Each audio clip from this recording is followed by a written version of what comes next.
Estimados irmãos e irmãs, nesta primeira noite do nosso tríduo em preparação à festa do Divino, nós nos reunimos em primeiro lugar para rezar. Queremos estar aqui e unidos aos irmãos que nos acompanham pelo Face, pelo YouTube da nossa paróquia, mas também unidos às outras pessoas que muitas vezes gostariam de estar aqui, mas não podem por causa da pandemia. Então queremos ter um coração grande, estarmos unidos a todos quantos fazem sempre questão de prestigiar e de fazer com que a festa do Divino seja uma festa onde Deus verdadeiramente, com seu espírito, com seu jeito de ser, vem morar entre nós.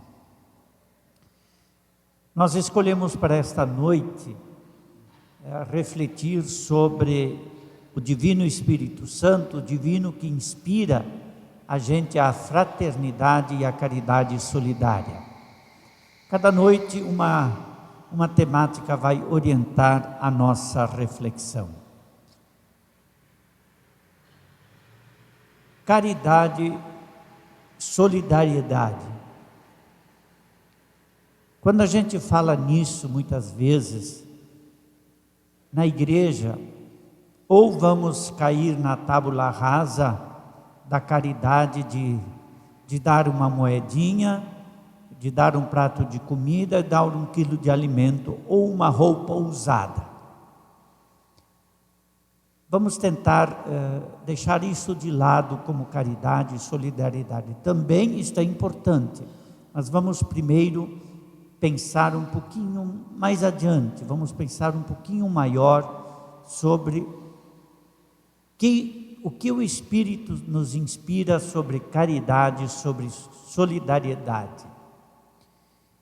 Em primeiro lugar, temos que voltar aos mandamentos. Nós todos sabemos que o amor a Deus é o primeiro de todos os mandamentos.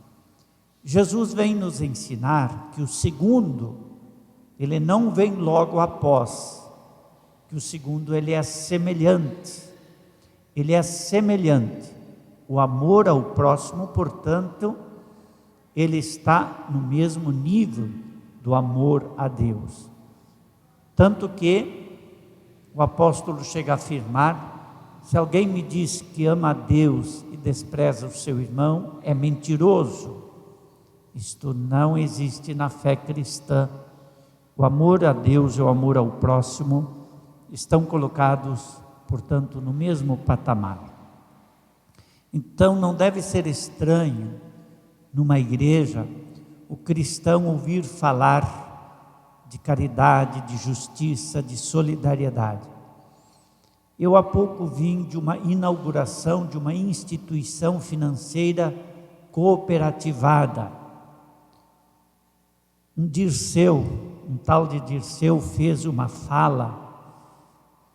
Logo depois, quando eu fui dar a bênção, eu disse: Dirceu, isto que você falou, muito bem poderia e deveria ser falado na igreja durante uma homilia. E olha que ele falou na inauguração de uma instituição financeira. Falou do cooperativismo, do cooperar, do se ajudar mutuamente. Então não deve ser estranho para nós, porque nós também como igreja temos uma doutrina social. Não deve ser estranho para nós como cristãos a gente se deter, a gente rezar e a gente conversar na igreja a partir da nossa fé em Deus, conversar sobre coisas sociais, sobre coisas que nos colocam em contato com o nosso dia a dia, que são as relações econômicas, políticas, são as relações com as quais nós todo dia convivemos. Inclusive para estarmos dentro de um prédio igreja, para sermos comunidade, nós dependemos disso. O que nós desejamos? É que o Espírito, o Divino Espírito Santo, o jeito de ser de Jesus, inspire o nosso jeito de viver e de ser. Aí a nossa caridade tem sentido. Quando o Divino Espírito Santo inspira, quando, assim como Jesus fez, nós formos capazes de fazer, então sim, quando a nossa fé nos inspira, aí sim tem sentido. E a nossa fé nos diz que o amor ao próximo é semelhante ao amor a Deus. Num dos documentos da igreja de Puebla, a igreja fez a reflexão e continua fazendo a reflexão que há diversos níveis de caridade. Nós todos conhecemos o primeiro nível da caridade, que é a caridade assistencial. E nós todos, garanto, que já praticamos este nível da caridade, que é dar de comer um prato de comida para quem está com fome, é dar uma moedinha para ajudar alguém, é dar uma roupa para quem estiver nu, como diz o Evangelho de Jesus Cristo. O primeiro nível da caridade assistencial é um nível muito bom e nós temos que exercitá-lo cada vez mais. Há gente no mundo de hoje com fome e a fome não espera. Nós vemos às vezes campanhas entre pessoas que nem são cristãs e que fazem esse tipo de campanha. Porém não é caridade, é talvez um assistencialismo. E nós também podemos cair nesta, de tornar a caridade assistencial, que é boa, num assistencialismo sem consequências para a nossa vida. Vejamos, quando eu dou alguma coisa para alguém para me ver livre, pelo menos ele vai parar de encher, né? Agora, com que motivação eu faço este tipo de caridade, a caridade assistencial? Aí ela se torna verdadeiramente cristã. Quando, inspirado pelo Espírito de Jesus, eu vejo naquele que precisa de mim, eu vejo um outro Cristo, eu encontro ali Jesus Cristo, porque no documento de Aparecida, da Igreja da América Latina, nós sabemos muito bem que também há diferentes situações onde nós nos encontramos com Jesus. Nós encontramos Jesus nesta palavra que nós escutamos, nós encontramos Jesus na Eucaristia, nós encontramos Jesus na comunidade reunida, e nós deveremos encontrar Jesus no pobre, desculpem a expressão, que nos enche o saco. Não é fácil isso, é difícil. Aí se torna caridade, quando sou capaz de ver nas pessoas um outro Cristo que precisa da minha ajuda. Talvez aqui esteja, vale para este nível, mas para os outros também, o que diz a primeira leitura. Tem que haver mais alegria em dar do que em receber, quando eu com satisfação consigo ajudar, não com raiva, mas com satisfação. É o Espírito, é um Espírito com que eu sou chamado a fazer este assistencial. Não é ruim ser assistencial, assistir as pessoas quando elas precisam, mas tem que haver um espírito, uma alegria, mais alegria em dar do que em receber, como diz a primeira leitura que nós ouvimos. Porém, há um segundo, nós todos sabemos que este nível da caridade, ele torna as pessoas dependentes, porque se eu dou um prato de comida hoje, amanhã ele vem de novo, não é verdade? Nós já conhecemos isso. Se eu dou uma moeda, amanhã ele vem de novo. Então torna as pessoas dependentes. Então a igreja nos ensina que nós precisamos de um outro espírito de caridade, de um segundo nível. Não que um seja mais importante que o outro, mas teremos que caminhar para um segundo nível. Se no primeiro nível a gente dá o peixe para a pessoa comer, agora nós queremos ajudar a ensinar a pescar. É o promocional, promover a pessoa, tirar a pessoa daquela situação. E isto já é bem mais difícil.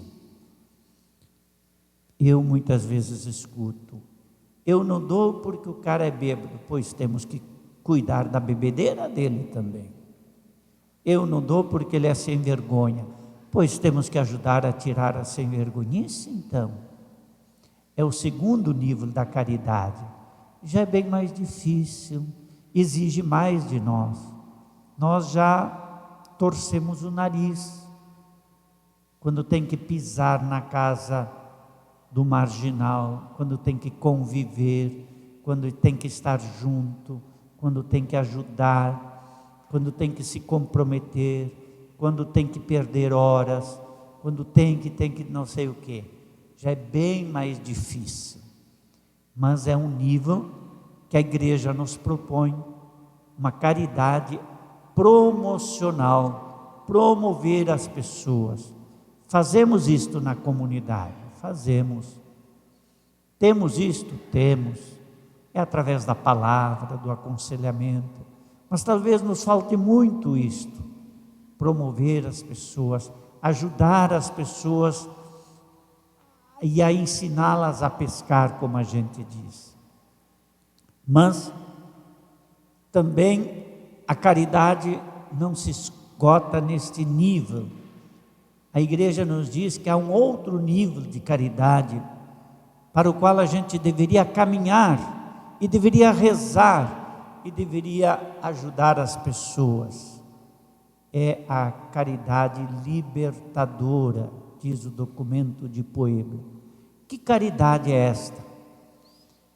Se num primeiro momento eu sou solicitado a dar o peixe para matar a fome, no segundo eu sou convidado a ensinar a pescar, no terceiro eu sou convidado a fazer com que as pessoas tenham acesso ao açude onde está o peixe. Não adianta ensinar a pescar se a pessoa não tem acesso. E este é o nível mais difícil. Aí nós cristãos torcemos o nariz mais ainda na igreja, porque este é o nível do enfrentar as situações de injustiça. Este é o nível do comprometimento social, do engajamento público, político, social, econômico, na transformação da sociedade. Sim, nós não deveremos ter medo como cristãos de falar disto. O mundo tem que ser melhor. O mundo tem que ser mais justo, tem que ser mais fraterno. E isto é caridade, de fazer com que as pessoas tenham ocasiões, as pessoas todas tenham acesso, direitos, seus deveres cumpridos. Nós hoje nos reunimos para rezar para que a nossa caridade cresça e procurar encontrar um jeito de viver e de ser que seja o jeito e o viver de Jesus. Por isso, Espírito Santo, o Espírito de Jesus, nós nos reunimos nestas noites Claro, vamos ter que traduzir isto em atos, mas para traduzir isto em atos, é preciso haver conversão, é preciso um jeito de ser, onde o cristão se compromete interiormente, de novo, faz isto com uma alegria, e não com uma imposição porque ouviu falar apenas. Não, eu ouvi falar e eu me convenci. O Evangelho, para este Evangelho eu vou me converter. Eu já disse aqui várias vezes, se eu tivesse filhos, eu não tenho, viu? Se eu tivesse filhos, a primeira coisa na comunidade cristã, eu ia ensiná-los a serem dizimistas. Vocês vão achar isso estranho, eu iria ensiná-los a caridade, a solidariedade, a partilha. Nós padres, durante umas reuniões, porque a gente fala muita bobagem nas reuniões, né?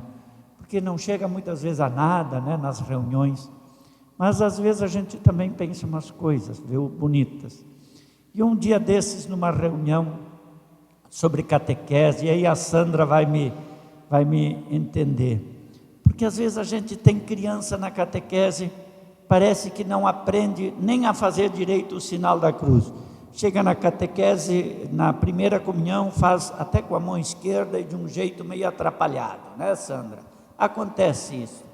Mas a gente se pergunta, e se essa criança, durante o processo de catequese, aprendeu a ser caridosa, ela pode receber a Eucaristia?